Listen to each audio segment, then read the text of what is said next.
the theme of using the hex bar or the trap bar to really improve core strength, grip strength, just everything, explosiveness. Here's another way we can use that hex bar, and let me show you guys. So we're gonna actually work on jumping with weight, and there's a few things we need to go through before you do that. You gotta make sure that your jumping mechanics are excellent. So that means soft landing, watching how your knees track over your feet. There's a lot of elements that go into it. So first thing, let's break down the jump and make sure you guys have a proper jumping mechanics. And then we'll go into the weighted stuff with the hex bar. So.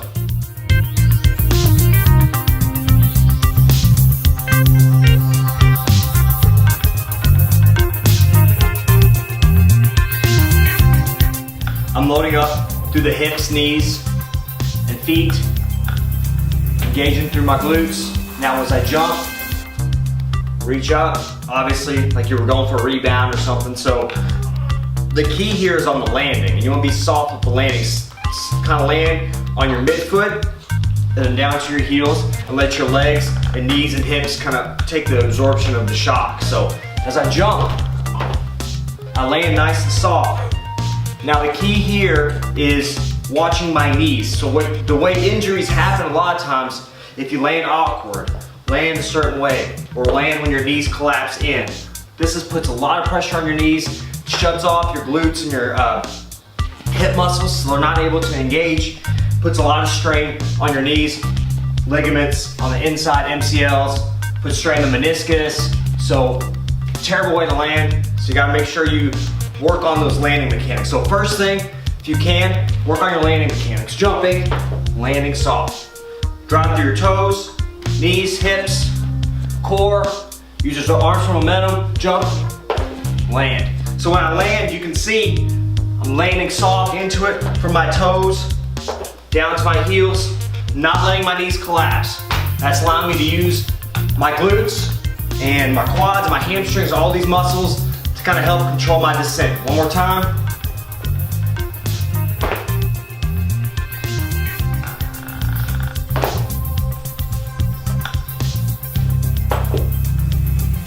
Just make sure to remember your jumping mechanics, your squatting mechanics. It's all the same. Don't let those knees collapse. Work on building that strength, that endurance you can do for time. Obviously, you can do for a minute, 30 seconds, whatever you want to do.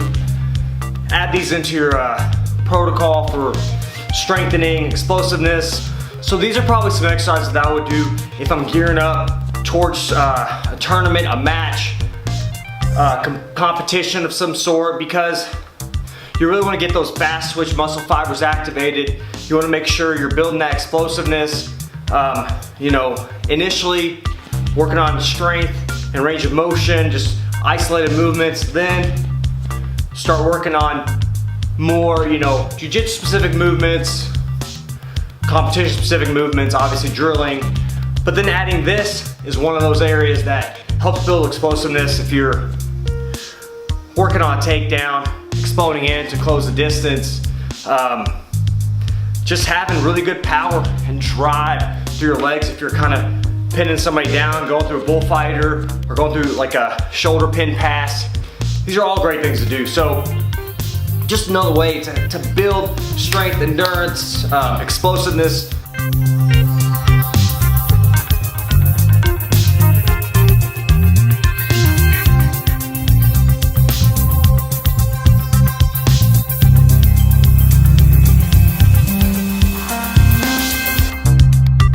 We need to make sure we get in the same positions, explode, driving with our legs, hips, glutes, and comfortable, controlled landing.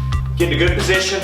I like to have my feet slightly turned out here. So as soon as the weights touch the floor, I'm taking off.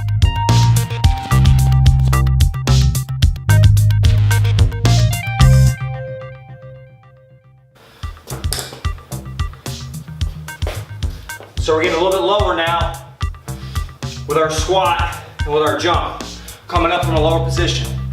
So here,